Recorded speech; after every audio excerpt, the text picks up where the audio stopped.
guys, welcome back to The Buzz. I'm Tiara Bree, and today I am with Ulrey of the Bridge of Northeast Florida. How are you doing, Allie? Good. How about you, Tiara? Good. Thank you for asking. So today I just want to talk a little bit about what the Bridge of Northeast Florida is. So what is that company? Absolutely. So we are actually a nonprofit organization that's actually been in Jacksonville for a little over 30 years. A lot of people don't realize that. They think that we're pretty new, but we've actually been serving Jacksonville families and students for that amount of time. We have about 12 different programs that work with students and families who need to overcome different barriers that are within Health Zone 1, which is in the north side of Jacksonville. And through those different programs, we connect them to other resources that can potentially help them lead better lives as well. Okay, and I know y'all are a nonprofit organization, but is there an actual campus? I think I saw something on your website. Absolutely. So we actually have our main campus, which is just located in northern Springfield. A lot of people aren't very familiar with that area, but we really try to help those families that are living within that community. But we also have another site that's actually called Southwind Villas, which is a public housing authority that's over on the south side area. And within that community, we really try to help those students who also don't really receive the right resources that they should be because of where they're located. Okay, and then so you all clearly help with education, but what other services do you all offer to Absolutely. We actually really started as a teen pregnancy prevention organization back in, I think it was the early 80s or so. There was a study that was done here in Jacksonville that showed that Health Zone 1 had the highest teen pregnancy rate here in Jacksonville. So a group of doctors and community leaders got together and said, how can we combat this issue? Who could we really target, and how can we make sure that this doesn't keep rising? So that was kind of how the Bridge was formed, and ever since then we've been helping those families and those students. Within the teen pregnancy aspect, we still do help teen moms. We help them through different programs that can help them up through the child being 3 years of age or more, and it's basically just to prevent them from child abuse. We really teach the mothers anything from how to swaddle a baby to proper feeding methods, things that they might not know otherwise. Okay, and how did you get involved with the company? So I actually serve as our community outreach coordinator, so I work with a lot of our awesome volunteers that we have at the Bridge. We have an on-campus community garden that we are always looking for volunteers to help us out with. Okay, and then how do you all, find your volunteers? Do people just come, look at your website or? Absolutely. We actually do have a lot of community impact. A lot of people are curious about us.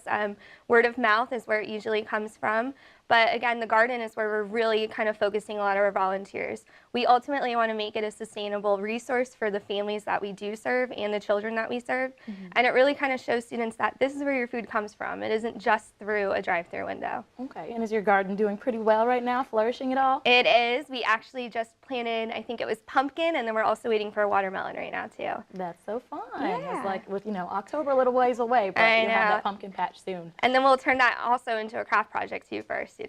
Okay, and is that like a year-round thing, or do you all just do it in the spring and summer? It is. We actually have a great partnership with the University of North Florida, where they provide students to come in and work with our students to basically teach them the whole process of growing a vegetable, where your food comes from, the proper nutritional benefits of different vegetables, and then also different recipes they can make. A few years ago, we got an abundance of collard greens that our students were able to actually make recipes with. I think they did even some juicing, and then they were even able to bring it home to their families to share as well.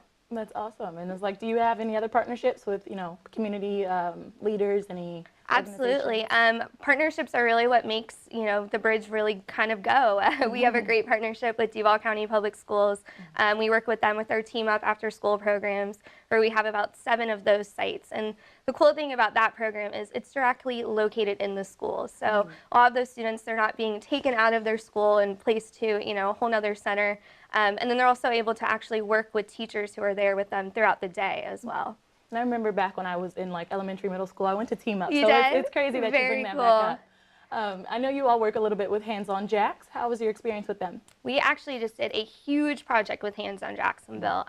They had their blueprint for leadership group, and they were just unbelievable. They came out, they provided all the materials to really do a nice beautification project for our main campus. Because our main campus has been in Jacksonville for over 30 years, which is a whole nother story about the actual campus itself. But it just needed some love, and Hands On Jacksonville was able to come in with their team and really transform it. They made it more inviting for our students when you walk into one of our main entrances, and then also in the garden as well. We needed some new fruit trees within our citrus grove that we like to call it, and they were able to provide, I think they did a grapefruit and then an orange tree as well, and that was really cool. That sounds really fun and beneficial. Do you know how you all Absolutely. got started with Hands on Jacks by chance? We actually used to have a blueprint for leadership member, I believe, on our board of directors, and that was kind of where it started rolling. And then also our CEO, Sharifa Spicer, she was also a part of the blueprint for leadership as well.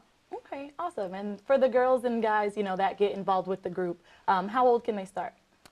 Within all of our programs, we literally serve students all the way up from 5 years old through high school.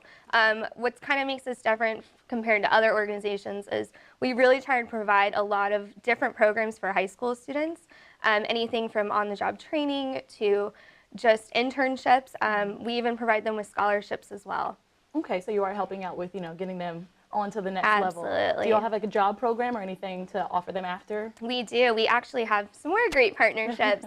We actually work with UF Health, and then we also do Baptist as well for our Tipping the Scale program, which is unbelievable. They work throughout the whole school year. They're placed directly within one of those hospitals to actually get on-the-job training experience. And then during the summer, we try to actually get them a job to work with them and actually get a full paycheck and to really kind of put their skills to use. Okay.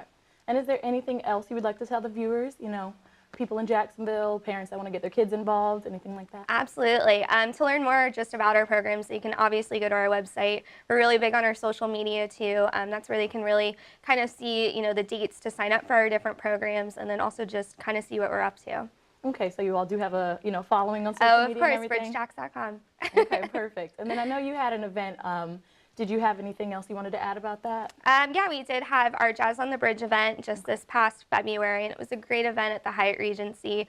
It was really just a good event just to kind of get people more aware of the bridge, because again, we've been here for 30 years, but a lot of people don't realize that, and we really just kind of want to get out there and really kind of show them all the great and awesome work that we're doing.